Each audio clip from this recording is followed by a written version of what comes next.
प्यारे बच्चों, आज हम मॉडल पेपर 2022 कक्षा 8वीं गणित भाग 2 पढ़ेंगे।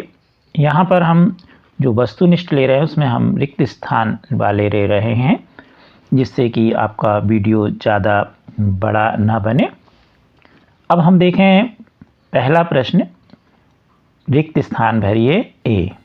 यदि किसी वर्ग की भुजा 2x है तो परिमाप खाली स्थान होगी, क्योंकि वर्ग की परिमाप का सूत्र होता है 4 गुणित भुजा या 4a। अब यहाँ पर 4 गुणित भुजा हो जाएगी 2x, तो 4 का आप 2x में गुणा करोगे तो आएगा 8x। बी नंबर, परिमेय संख्या 1/4 धन 3/4 बराबर खाली स्थान। क्योंकि दोनों के हर में 4 है तो लघुत्तम 4 होगा, और जब हर समान हो तो जो अंश है उनको हम चिन्हों के साथ ले लेते हैं और जोड़ घटा के लिख देते हैं। तो यहाँ 1 धन 3/4 आएगा।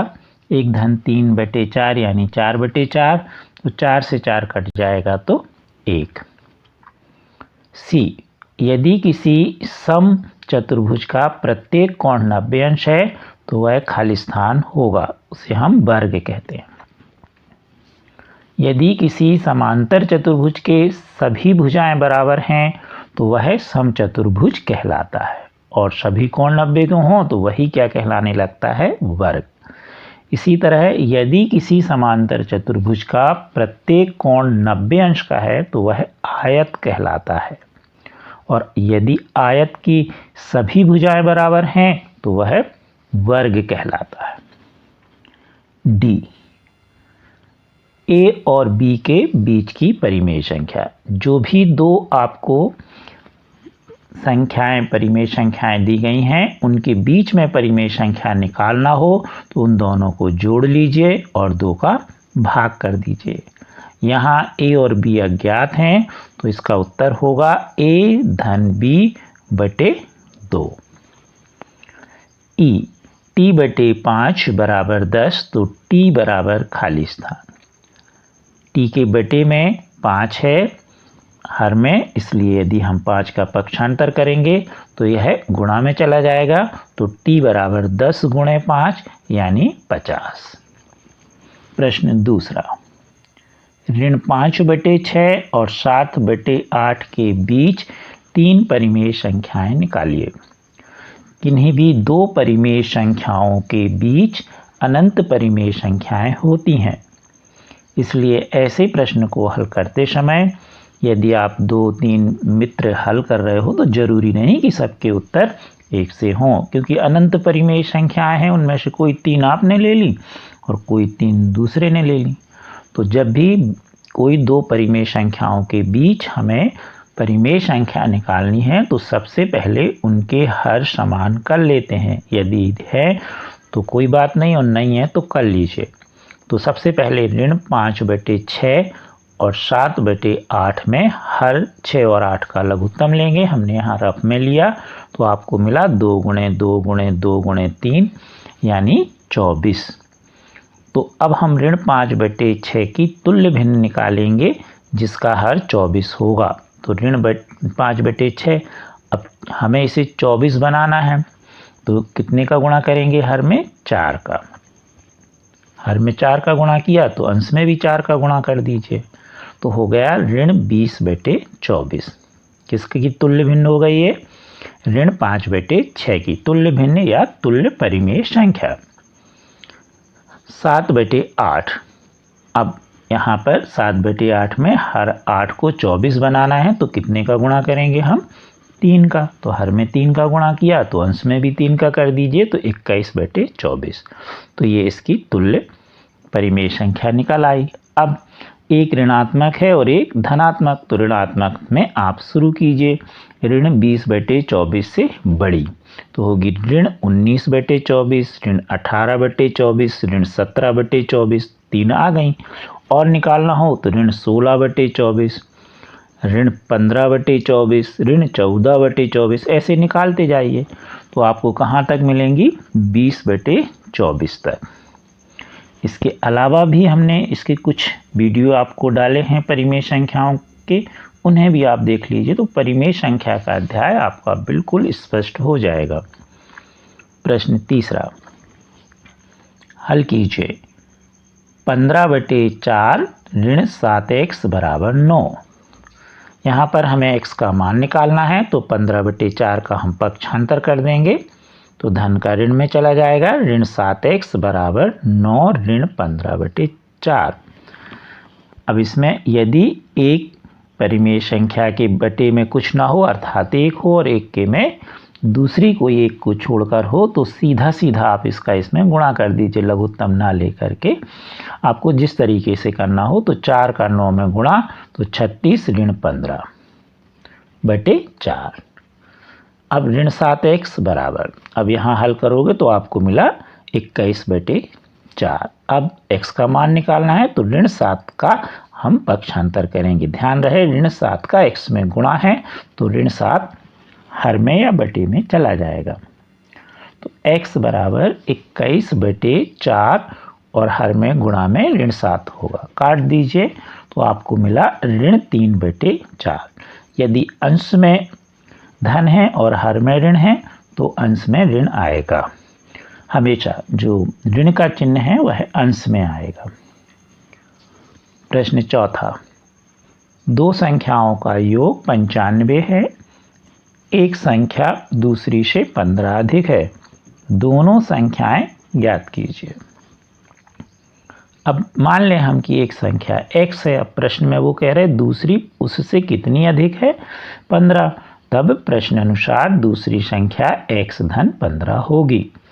अब इन दोनों संख्याओं को हम जोड़ दें। प्रश्न में लिखा है कि इनका योग 95 है तो प्रश्न अनुसार हमने दोनों को जोड़ा और बराबर में हमने कितना लिख दिया है, 95। तो x धन कोष्टक में x धन 15 बराबर 95। धन से कोष्टक हटाने पर चिन्ह नहीं बदलते तो x धन 15 बराबर 95। x में x जोड़ेंगे 2x धन 15 का पक्षांतर कर दीजिए तो बराबर 95 ऋण 15।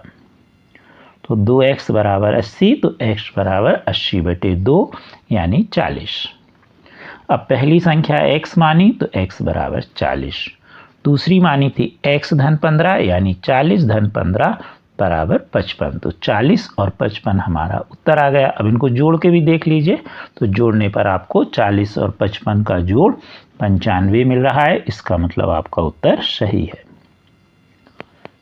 प्रश्न 5वां, यदि किसी समबाहुभुज में 15 भुजाएं हैं तो प्रत्येक बाह्यकोण की माप ज्ञात कीजिए। यहाँ पर हम समबाहुभुज की परिभाषा भी आपको बता दें कि वह बहुभुज जिसकी सभी भुजाएं बराबर हों और सभी कोण समान हों यानी एक जैसे हों तो वह समबाहुभुज कहलाता है। अब यहाँ पर हमें निकालना है प्रत्येक बाह्यकोण की माप। तो इसमें दो सूत्र हैं। समबाहुभुज के प्रत्येक बाह्यकोण की माप बराबर होता है 360 बटे समबाहुभुज की भुजाओं की संख्या। अब मान लो भुजाओं की संख्या निकालना हो तो सूत्र होगा समबाहुभुज की भुजाओं की संख्या बराबर 360 बटे प्रत्येक बाह्यकोण की माप।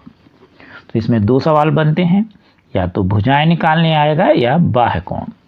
तो बाह्यकोण का सूत्र होगा तो ये वाला होगा, अभी हमने बताया। तो 360 बटे, अब समबाहुभुज में कितनी भुजाएं हैं, 15। तो 15 का भाग कर दीजिए, काट दीजिए तो आपको मिला 24। तो प्रत्येक बाह्यकोण की माप 24 डिग्री या अंश होगी। प्रश्न 6वां, एक आयत PQRS में चित्र बना हुआ है आपके सामने। OP बराबर आपको दिया है 2x धन 4 और OS बराबर 3x धन 1।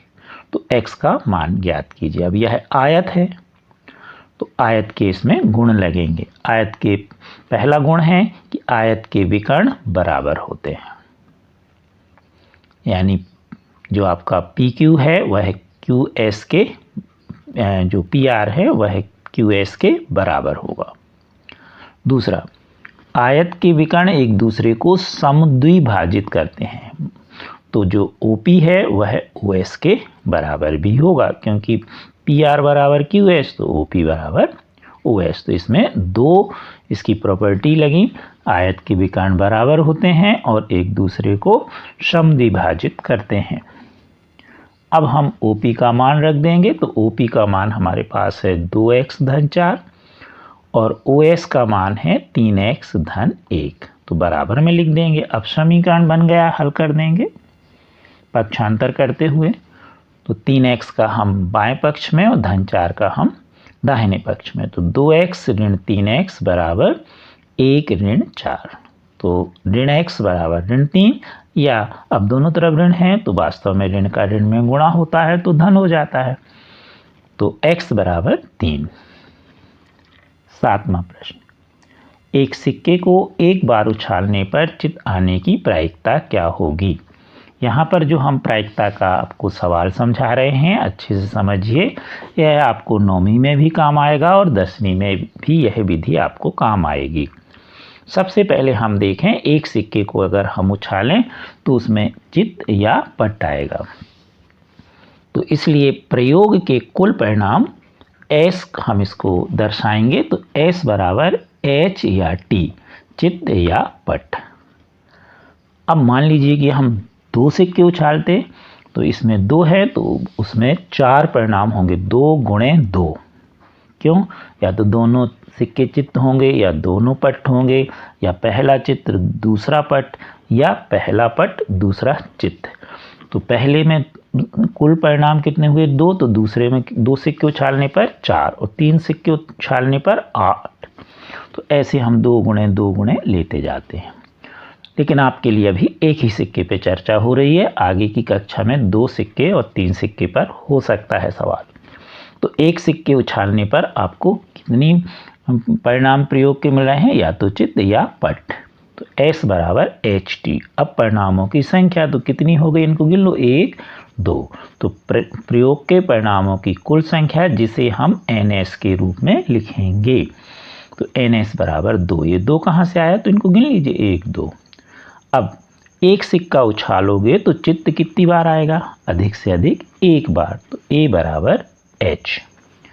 अब यहाँ पर घटना बोलते हैं इसको, तो इसमें चित्त आने के परिणामों हो गए A बराबर H। अब परिणामों की संख्या कितनी हुई, तो Na बराबर 1, क्योंकि यहाँ एक परिणाम हमको मिला। तो इसलिए प्रायिकता PA बराबर होता है Na बटे NS। Na का मान हमारे पास 1 और NS का मान 2। आपकी पुस्तक में लिखा है प्रायिकता बराबर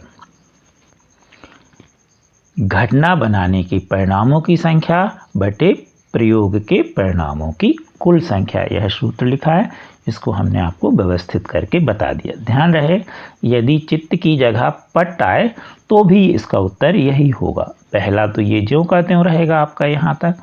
यहाँ पर A बराबर यहाँ T आ जाएगा, क्योंकि पट्ट हो गया टेल, और यहाँ पर 1 आएगा और उसके लिए भी प्रायिकता आपकी Na बटे NS में जब आप मान रखेंगे तो 1 बटे 2 आएगा, यानी चित्त आने की प्रायिकता भी 1 बटे 2 और पट्ट आने की प्रायिकता भी 1 बटे 2।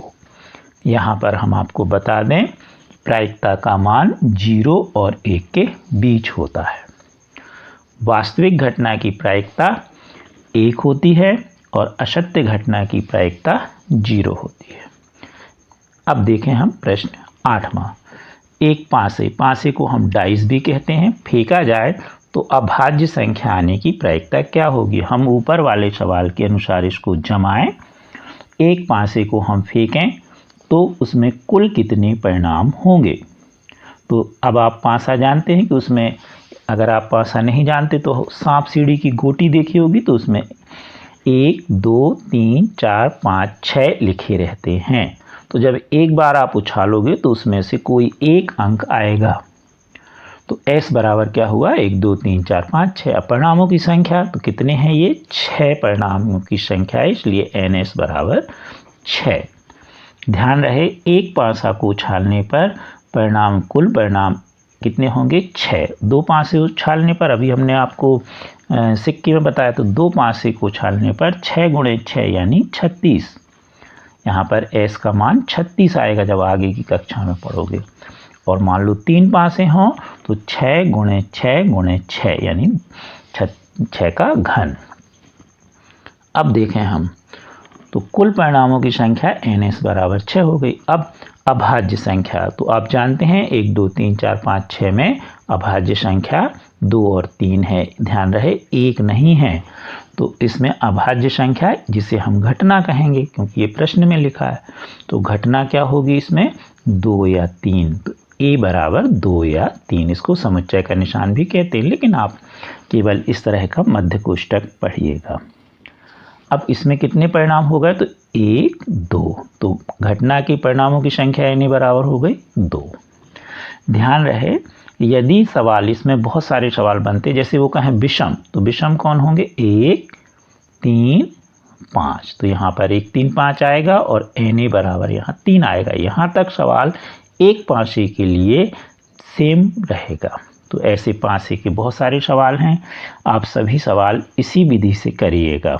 अब प्रायिकता का सूत्र अभी अपन ने देखा, PA बराबर NA बटे NS, तो PA बराबर यहाँ पर NA का मान हमारा 2 है और NS का मान हमारा 6, तो 2 बटे 6 काट दीजिए तो 1 बटे 3। तो प्रायिकता PA बराबर 1 बटे 3, यानी अभाज्य संख्या आने की प्रायिकता होगी 1 बटे 3। हमारे चैनल को सब्सक्राइब अवश्य कीजिए। Thank you.